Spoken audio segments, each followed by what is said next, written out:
Friends, चलिए आज हम लोग कुछ बायोलॉजी से जो रिलेटेड क्वेश्चंस हैं, टॉपिक्स हैं, उस पर बात कर लेते हैं। क्योंकि बायोलॉजी में भी बहुत सारे इम्पोर्टेंट पॉइंट्स हैं जिनको जानना ज़रूरी है। तो हम लोग जानते हैं कि जानने का प्रयास करते हैं, ठीक है।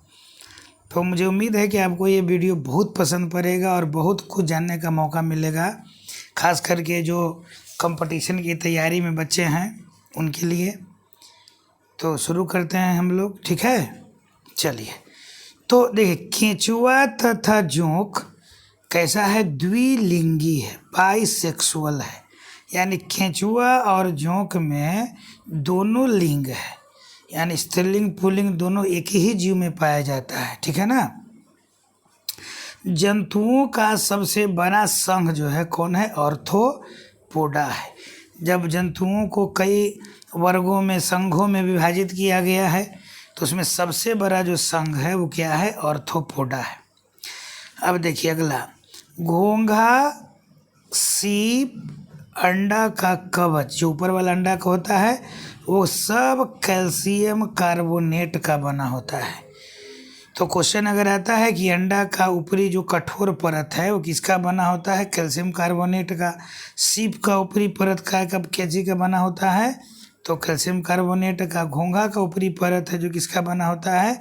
कैल्शियम कार्बोनेट का, ठीक है ना। सीपिया जैसे जंतु में यहाँ देखिए हीमोसाइनिन एक रसायन है के कारण खून का रंग जो होता है वह नीला हो जाता है, ठीक है। नेक्स्ट क्वेश्चन है, अमीबा प्रोटोजोआ संघ का जंतु है। पूछेगा कि अमीबा का संघ क्या है, या अमीबा किस संघ का जंतु है? तो आंसर होगा अमीबा प्रोटोजोआ संघ का जंतु है, ठीक है। मेढक जो है, मेढक शरीर के किस अंग से श्वसन क्रिया करता है? तो मेढक त्वचा से श्वसन क्रिया करता है, ठीक है ना। मेढक जो है अपने त्वचा से श्वसन क्रिया करता है। वेरी गुड है। चलिए नेक्स्ट, सबसे लंबी कोशिका किसकी होती है? जो तंत्रिका तंत्र की कोशिका है वो सबसे लंबी कोशिका है। और सबसे बड़ी कोशिका कौन है? तो जो शुतुरमुर्ग का जो अंडा है वह सबसे बड़ी कोशिका है। तो लंबी और बड़ी कोशिका दोनों में अंतर है, ध्यान दीजिएगा। सबसे लंबी कोशिका कौन है? तंत्रिका तंत्र की कोशिका। और सबसे बड़ी कोशिका कौन है? शुतुरमुर्ग का अंडा, ठीक है ना। अगला है क्वेश्चन नंबर 9। कोशिका भित्ति जो है, जो कोशिका भित्ति होता है पादप कोशिका में। जानते हैं कि जंतु कोशिका में कोशिका भित्ति नहीं होता है। तो याद रखना है कि कोशिका भित्ति सेलुलोज का बना होता है। अगर क्वेश्चन आता है कि कोशिका भित्ति किस पदार्थ का बना होता है, तो आंसर हो जाएगा हमारा सेलुलोज, ठीक है। अब देखिए, जो रिक्तिकाएं हैं सेल में, जानते हैं कोशिका में कई अंग होते हैं, छोटे छोटे संरचनाएं होते हैं, उसमें एक वैक्यूल से है रिक्तिका। तो रिक्तिका में एंथोसाइनिन नामक एक पदार्थ होता है, याद रखिए कौन पदार्थ? एंथोसाइनिन नामक पदार्थ होता है। इसी के कारण फूलों का जो रंग है चटक रंग, लाल, नीला, पीला आदि जो रंग है चटक रंग, वो एंथोसाइनिन के कारण ही होता है, ठीक है। कुछ पत्तियां पीले रंग की होती है, तो यहाँ देखिए कैरोटीन के कारण पत्तियों का रंग पीला हो जाता है, ध्यान दीजिएगा। कैरोटीन के कारण पत्तियों का रंग पीला हो जाता है। आगे देखिए, लाइकोपीन, एक लाइकोपीन है। तो लाइकोपीन के कारण, ध्यान दीजिए यहाँ क्या है? लाइकोपीन। ये लाइकोपीन के कारण टमाटर का रंग लाल हो जाता है, दिख रहा है ना। लाइकोपीन के कारण टमाटर का रंग लाल हो जाता है, दिख रहे हो ना विनोद? बढ़िया से देखो और समझो। चलो अगला देखो क्वेश्चन, हरे टमाटर। देखे होंगे टमाटर जो कच्चा रहता है तो हरा रहता है, ठीक है ना। और वही जो मिर्च है, मिर्चाई, वो भी क्या रहता है, कच्चा में हरा रहता है और पक जाने पर लाल हो जाता है। ये ध्यान दीजिएगा, है ना। तो क्या होता है कि जब वो हरा टमाटर रहता है उसमें क्लोरोप्लास्ट पाया जाता है और यही जब पक जाता है तो एक क्रोमोप्लास्ट में बदल जाता है। तो क्लोरोप्लास्ट जब क्रोमोप्लास्ट में बदल जाता है, इसी कारण से हरे टमाटर का रंग लाल हो जाता है पकने पर और मिर्च का रंग भी लाल हो जाता है। याद रहेगा कि जब टमाटर और मिर्च पक जाता है तब जो क्लोरोप्लास्ट है वो क्रोमोप्लास्ट में बदल जाता है।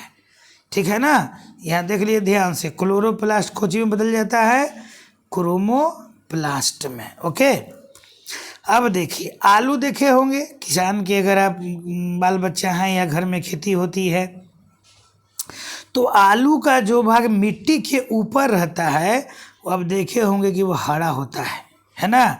हरा का कारण क्या है, क्योंकि यहाँ पर जो ल्यूकोप्लास्ट है वह क्लोरोप्लास्ट में बदल जाता है। जानते हैं कि क्लोरोप्लास्ट क्या है, हरे रंग का होता है।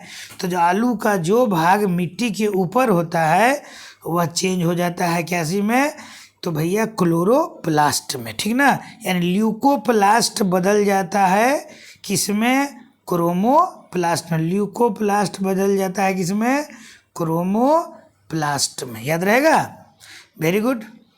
चलिए अब देखिए डीएनए और आरएनए, खूब सुनते होंगे डीएनए डीएनए डीएनए जांच, डीएनए जांच, डीएनए जांच, है ना।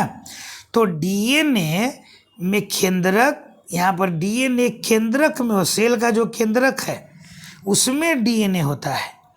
पूछेगा कि सेल के किस भाग में डीएनए उपस्थित होता है, तो बताना है कि सेल के केंद्रक में डीएनए पाया जाता है।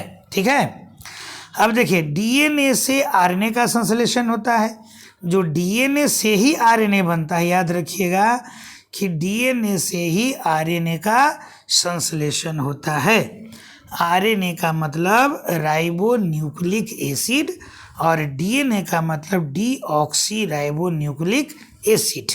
फिर से मैं रिपीट कर दूं, आरएनए का मतलब राइबो न्यूक्लिक एसिड और डीएनए का मतलब डीऑक्सी न्यूक्लो एसिड।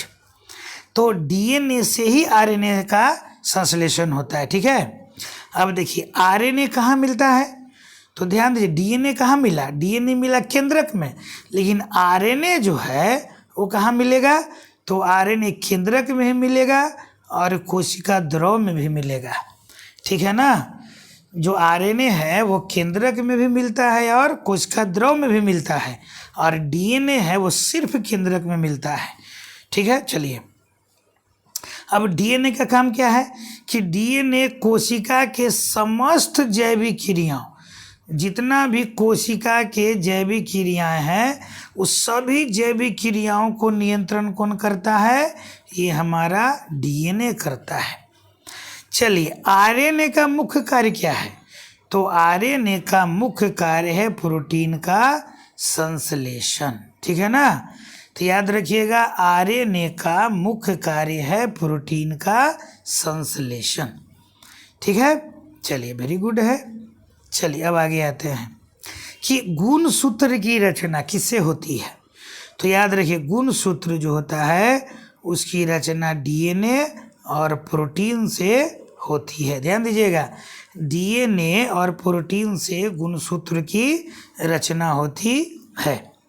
चलिए माइटोकॉन्ड्रिया, जिसको कोशिका का ऊर्जा घर पावर हाउस कहते हैं, तो माइटोकॉन्ड्रिया का संबंध किससे है, श्वसन क्रिया से है।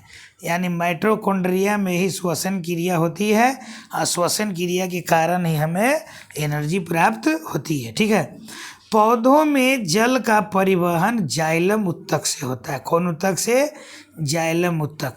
जो पौधों में जड़ से जल का अवशोषण होता है और जल को अवशोषित करके और विभिन्न अंगों में भेजा जाता है, तो उसमें कौन काम आता है, जाइलम उत्तक। क्लियर, चलिए वेरी गुड है। चलिए आगे देखते हैं हम लोग कि शरीर के तमाम ऐच्छिक और अनैच्छिक जितने भी हैं, ऐच्छिक और अनैच्छिक पेशियों का निर्माण किससे होता है, पेशी उत्तक से होता है। यहाँ ध्यान दीजिए किसे होता है, पेशी ऊतक से। जितने भी हमारे अंदर मसल्स हैं, पेशियां हैं, उस सब का निर्माण होता है पेशी ऊतक से। जैसे हमारा हार्ट हो गया, हमारा फेफड़ा हो गया, आमाशय है, आंत है, किडनी है, ठीक है ना। यानी ध्यान से देखिए यहाँ पे कि हृदय है, फेफड़ा है, आमाशय है, आंत है, किडनी है। इस सब का जो फॉर्मेशन है, निर्माण है, वो सब होता है पेशी ऊतक से। ध्यान देना है, वेरी गुड है। अगला क्वेश्चन, नेक्स्ट को देखिए पॉइंट कि तंत्रिका ऊतक संवेदनाओं को पहुंचाता है। जितना भी हमारे दिलों में, मन में विचार आते हैं, सेंसेशन आते हैं, संवेदनाएं आती है, उस सब को तंत्रिका ऊतक विभिन्न विभिन्न भागों में पहुंचाता है, ठीक है ना। अगला, हमारे जो अस्थि है, बोन्स यानी हड्डी है, हड्डी का निर्माण संयोजी ऊतक से होता है। याद रखना है, जो हड्डी का निर्माण है वो किस ऊतक से है, संयोजी ऊतक से है, ठीक है ना। चलिए नेक्स्ट, संदेश संवहन, जो मैसेज भेजा जाता है, तो मैसेज किसे भेजा जाता है, तो इसका मूल इकाई है तंत्रिका कोशिका। यानी वही बोला मैंने, संवेदनाओं जो है, जितने भी संवेदनाओं को भेजा जाता है, सब कुछ भेजा जाता है तंत्रिका कोशिका से। तो अगर पूछेगा कि संदेश संवहन की मूल इकाई क्या है, तो तंत्रिका कोशिका है। क्लियर। चलिए अब देखिए अगला, नेक्स्ट, पौधों का जनन अंग कौन होता है, पुष्प होता है। यानी पौधों का जनन अंग कौन है, पुष्प है। और जड़ का निर्माण किससे होता है, मूलांकुर से होता है। मुझे उम्मीद है कि आपको ये सब पॉइंट बहुत ही महत्वपूर्ण लग रहा होगा और ये सब चीज़ों को जानिए, ठीक है ना। चलिए और अपने कंपटीशन की बढ़िया से तैयारी कीजिए। तो जड़ का निर्माण कहाँ से होता है, मूलांकुर से होता है। और पौधों का जनन अंग कौन है, पुष्प है। चलिए अगला, क्लोरोफिल के केंद्र में कौन धातु होता है, मैग्नीशियम धातु। इसका कितना परमाणु, एक परमाणु। तो क्लोरोफिल के केंद्र में कौन धातु होता है, मैग्नीशियम। ऐसा कितना परमाणु होता है, एक परमाणु, ठीक है ना। चलिए नेक्स्ट, प्रकाश संश्लेषण की दर सबसे ज़्यादा होता है लाल रंग में। यानी लाल रंग में प्रकाश संश्लेषण की क्रिया सबसे अधिक तेजी से होती है और बैगनी रंग में यह क्रिया सबसे धीरे होती है, धीमी गति से। तो उम्मीद है आपको ये बात समझ में आ गई होगी कि प्रकाश संश्लेषण की क्रिया लाल रंग में सबसे अधिक तेजी से और बैगनी रंग में सबसे धीरे धीरे होती है। क्लियर। चलिए अब नेक्स्ट, क्लोरोफिल प्रकाश से, है ना, लाल, नीला और बैगनी रंग ग्रहण करता है। क्लोरोफिल जो है हरी पत्तियों में जो पाया जाता है, वह प्रकाश से लाल, नीला और बैगनी 3 रंगों को ग्रहण कर सकता है, इसके पास कैपेसिटी है। अब जानते हैं कि प्रकाश संश्लेषण के बाद ऑक्सीजन मिलता है, ठीक है ना। चलिए, तो प्रकाश संश्लेषण में ऑक्सीजन कहाँ से मिलता है, तो जल के उपचयन। ध्यान दीजिएगा कि प्रकाश संश्लेषण में जो ऑक्सीजन गैस हम लोग को मिलती है, वो कार्बन डाइऑक्साइड से नहीं मिलती है, वो मिलती है जल के ऑक्सीकरण से। तो जल के ऑक्सीकरण के कारण ही हमें ऑक्सीजन गैस प्राप्त होती है। तो उम्मीद है कि आपको ये सारे पॉइंट्स जो है काफ़ी अच्छा लगा होगा और आपको समझ में भी आया होगा। तो आप हमारे चैनल को सब्सक्राइब कर लें और आप हमारे साथ जुड़े रहें। ऐसे ही अच्छे अच्छे और महत्वपूर्ण तथ्यों के साथ मैं हाजिर होता हूं और आपको सिखाता हूं ताकि आप कंपटीशन की तैयारी काफ़ी अच्छे ढंग से कर सकें। ठीक है, थैंक यू वेरी मच, धन्यवाद।